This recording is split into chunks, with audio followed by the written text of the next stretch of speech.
Ces ouragans, on vient de le voir, sont de plus en plus précoces et plus intenses. Ils sont l'une des conséquences du changement climatique. Pour en parler, Jean Jouzel, climatologue et ancien vice-président du GIEC, est avec nous. Bonjour Jean Jouzel. On assiste en Europe à un été de tous les records, avec des canicules, la sécheresse, un été marqué par de nombreux incendies. En Espagne, plus de 350 000 hectares ont brûlé. Des incendies au Portugal, en Grèce, mais aussi en France. Est-ce qu'on doit s'habituer à ces températures anormalement élevées ? Bonjour Maja, oui, oui, à mon regret, oui. On doit s'habituer, on doit anticiper ce type d'été, disons sur les prochaines années, les prochaines décennies, avec des événements extrêmes de plus en plus intenses, de plus en plus fréquents. Vous l'avez cité, ces 3 mois d'été, juin, juillet, août en Europe ont été l'été des records. Dès le mois de juin, par exemple, avec des températures de 46 degrés en Andalousie, une vague de chaleur assez terrible de Rome à Lisbonne. Et puis, par exemple, en fin d'été, eh bien, la moitié des sols européens sont très secs. Et quand on regarde les surfaces, alors à l'échelle de l'Europe, évidemment, l'Espagne, c'est très impressionnant, mais c'est plus d'1 million d'hectares à l'échelle de l'Europe. Et le précédent record de 2017 est déjà battu alors qu'on n'est qu'à 8 mois de l'année. Donc, les incendies se poursuivent.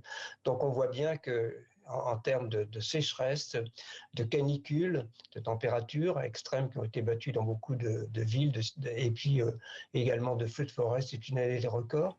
Je ne pourrais pas, disons, il faut être effectivement regarder l'avenir de façon en s'appuyant sur le diagnostic de notre communauté scientifique. Cet événement extrême risque de s'amplifier avec aussi dans d'autres régions des risques de cyclones plus intenses, mais aussi des précipitations intenses. On a aussi des records au niveau de l'océan avec des vagues de chaleur océanique. La Méditerranée n'a jamais été aussi chaude. Donc tout cela, effectivement, ce sont des conséquences du réchauffement climatique liées directement à nos activités.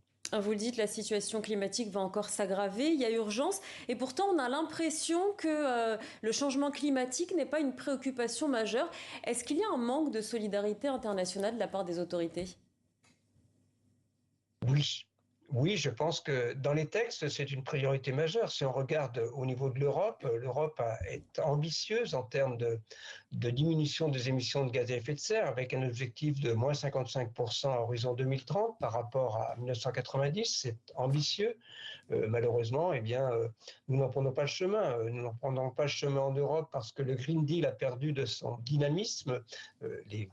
Disons, les mesures mises en place pour diminuer nos émissions ne sont pas au rendez-vous, mais c'est vrai aussi pour notre pays.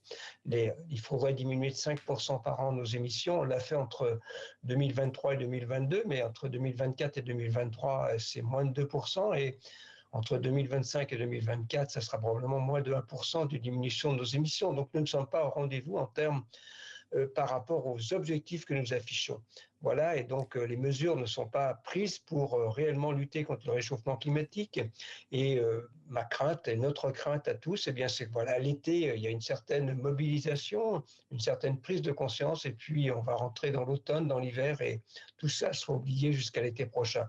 Donc effectivement, il n'y a pas cet esprit de solidarité qui devrait être au cœur d'une lutte contre le réchauffement climatique, avec cette idée aussi que le réchauffement climatique affecte de façon beaucoup plus importante les populations les plus modestes.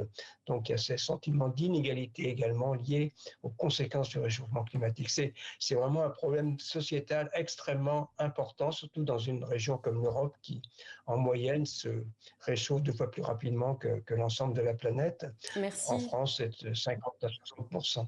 Voilà, Merci. donc c'est vraiment Merci un beaucoup. appel à l'action.